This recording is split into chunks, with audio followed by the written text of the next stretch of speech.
하나님이 모든 것을 지으시되 때를 따라 아름답게 하셨고 또 사람에게 영혼을 사모하는 마음을 주셨느니라. 그러나 하나님의 하시는 일의 시종을 사람으로 측량할 수 없게 하셨도다. 전도서 3장 11절. 하나님이 모든 것을 지으시되 우주 만물을 창조하신 하나님이십니다. 우리는 어떠한 작품을 보면 그 작가의 솜씨와 능력과 의도를 알 수 있습니다. 하나님이 창조하신 창조물을 보면 하나님이 얼마나 높은 분이신지 우리가 알 수 있습니다. 하나님은 지존무상하신 하나님입니다. 바로 하늘의 별은 사람이 닿을 수 없는 곳에 있는 것처럼 하나님은 높은 곳에 계신 분이심을 나타내고 있습니다. 또 우주에는 끝이 있는지 없는지 아직 알 수 없습니다. 하나님이 얼마나 광대하신 분인지 선포가 있습니다. 또 하늘에 있는 별의 수요가 얼마인지 우리는 알 수 없습니다. 그 모든 것을 만드신 하나님은 능력이 끝이 없고 무한한 분이심을 우리에게 나타내주고 계십니다. 하나님이 모든 것을 지으시되 때를 따라 아름답게 하셨고 하나님께서는 그 사랑하는 사람을 위해서 그 모든 것을 아름답게 지으셨다라고 말씀하셨습니다. 해와 달과 별, 풀과 채소와 나무, 물고기와 짐승을 만드시고 하나님 보시기에 좋았다라고 말씀하셨습니다. 이 모든 것은 사람을 위해서 지으셨습니다. 특히 여섯째 날 사람을 만드시고 하나님 보시기에 심히 좋았다라고 말씀하셨습니다. 꽃 중에 가장 아름다운 꽃이 인꽃이라 합니다. 사람의 육체는 참으로 신비스럽고 아름답습니다. 젖을 먹고 엄마의 품에 안긴 그 아이의 모습은 참으로 평온하고 만족함을 우리에게 보여주고 있습니다. 사랑하는 남녀가 함께 대화하는 모습 속에는 즐거움과 기쁨이 넘쳐나는 아름다운 모습을 우리에게 보여주고 있습니다.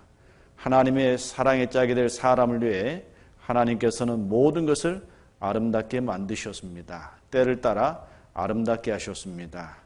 이 지구에는 사계절의 변화가 있습니다. 봄에는 생명이 약동하고 여름에는 생명이 충만하고 가을에는 생명의 결실을 거둘 수 있습니다. 겨울은 쉼을 통해서 이듬해를 준비하는 재충전의 기회가 우리에게 주어지게 되는 겁니다. 하나님께서는 때를 따라 아름답게 하셨습니다. 때에 적당하게 시적절하게 또한 하나님 만드신 만물을 두셨음을 우리가 알 수 있습니다. 인간이 살고 있는 지구는 사막에 있는 오아시스와 같이 아름답고 생명력이 넘치는 곳입니다. 시편 147편 8절 이하에 저가 구름으로 하늘을 덮으시며 땅을 위하여 비를 예비하시며 산에 풀이 자라게 하시며 들짐승과 우는 까마귀 새끼에게 먹을 것을 주시는도다 하셨습니다. 하나님께서 사랑의 짝 사람을 위하여 이 모든 것을 베풀어 주신 것입니다. 하나님이 모든 것을 지으시되 때를 따라 아름답게 하셨고 또 사람에게 영혼을 사모하는 마음을 주셨느니라 하셨습니다. 이 사람 속에는 영혼을 사모하는 마음이 있습니다. 사람의 육체는 풀이요 그 영광은 풀의 꽃과 같다 하셨습니다. 사람은 잠깐 있다가 사라지는 허무한 존재입니다. 이 세상 부귀영화도 잠깐 후에 사라질 것입니다. 그럼에도 불구하고 왜 사람 속에 영원하고 완전한 것을 사모하는 마음이 있을까요? 사모하는 것은 반드시 그 대상이 있습니다. 영원하고 완전하신 하나님이 계시고 영원하고 완전한 세계가 있습니다. 유한한 육체 안에 영생할 수 있는 영혼이 있기 때문에 사람에게 영혼을 사모하는 마음이 있습니다. 사람은 사모하는 것을 얻을 때야 만족이 찾아옵니다. 배고픈 아이는 젖을 먹여야만이 만족할 수 있습니다. 사랑이 그리운 사람은 사랑의 대상을 만나야지 만족할 수 있는 것처럼 영혼을 사모하는 사람이 영생할 수 있는 진리를 깨달아야만이 참으로 만족할 수가 있습니다. 그게 어디서 올까요? 하나님은 영원하신 분이십니다. 사람을 하나님과 영생하게 해서 지으신 분이십니다. 그래서 우리는 참으로 영생하신 하나님을 만나고 또 하나님을 통해서 영생할 수 있는 진리를 얻을 때에만 참된 만족이 주어지는 것입니다. 창세기 1장 27절에 하나님이 자기 형상 곧 하나님의 형상대로 사람을 창조하시되 남자와 여자를 창조하시고 라고 말씀하셨습니다. 이 하나님의 형상대로 사람 만드셨습니다. 바로 동일한 인격체로 사랑의 대상으로 만드셨음을 말씀하시는 겁니다. 또 남자와 여자를 만드셨다는 것은 남자와 여자는 사랑의 관계를 말씀하고 있습니다. 사람 속에 영혼을 삼하는 마음을 또한 주셨습니다. 그래서 사람은 육체 안에 거하는 동안 영생하신 하나님을 만나야 됩니다.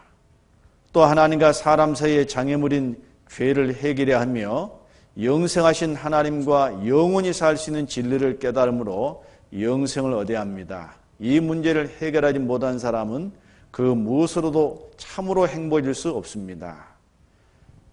전도 3장 11절 하나님이 모든 것을 지으시되 때를 따라 아름답게 하셨고 또 사람에게 영혼을 사모하는 마음을 주셨느니라. 그러나 하나님이 하시는 일의 시종을 사랑으로 측량할 수 없게 하셨도다. 우리 인생은 유한한 존재입니다. 그러기 때문에 자기가 경험한 것 외에는 알지 못합니다. 하나님은 영원하신 분이십니다. 그 영원하신 하나님이 인간의 답을 갖고 계십니다. 사람은 자기가 어디서 와서 어디로 가는지, 왜 인생에게 수고와 슬픔과 고통이 있는지, 왜 죽음은 필연적인지, 또 죽음이 어떤 세계가 기다리고 있는지 알 수 없습니다. 오직 자기가 경험한 것 외에는 알 수 없는 제한된 존재이며 유한한 존재이기 때문에 그렇습니다. 바로 영원하신 하나님만이 인생의 근본과 전후를 아시고 인생의 문제와 답을 갖고 계십니다. 하나님께서 알게 주신 것만 우리는 알 수 있습니다. 신명기 29장 29절에 오묘한 일은 우리 하나님 여호와께 속하였거니와 나타난 일은 영구히 우리와 우리 자손에게 속하였나니 말씀하셨습니다. 하나님께서 나타내주신 것만 우리가 알 수 있습니다. 자, 그러나 하나님이 하시는 일의 시종을 사람으로 측량할 수 없게 하셨다 하셨습니다. 그러나 이제 하나님께서는 예수 그리스도로 말미암아 하나님의 계획과 뜻을 드러내 주시고 인생의 답을 주셨습니다. 바로 예수 그리스도, 그분은 하나님의 비밀이시요 그분 안에는 지혜와 지식의 모든 보화가 감춰져 있습니다. 디모데후서 1장 10절에 이제는 우리 구주 예수 그리스도의 나타내심으로 말미암아 나타났으니 저는 사망을 피하시고 복음으로써 생명과 썩지 아니할 것을 드러내신지라 하셨습니다. 바로 하나님의 비밀인 그리스도 예수의 복음으로 인생의 죄 문제가 해결됐습니다. 예수님께서 십자가에서 받으신 고난과 흘리신 보혈의 눈프로 우리의 모든 죄를 용서하시고 죄인이 받을 심판과 저주를 대신 받으심으로 하나님의 진노의 심판을 피할 수 있는 은혜를 베풀어 주셨습니다. 누구든지 예수님께서 이루신 사실을 마음의 믿음으로 영생을 얻도록 길을 열어놓으셨습니다. 이제 사람은 예수님이 누구신지 알고 예수님이 행하신 일을 우리가 알고 믿음으로 영원한 생명을 얻어야 합니다. 그 영원한 생명 얻은 사람, 이제 하나님을 가까이 하고 하나님을 경외해야 됩니다.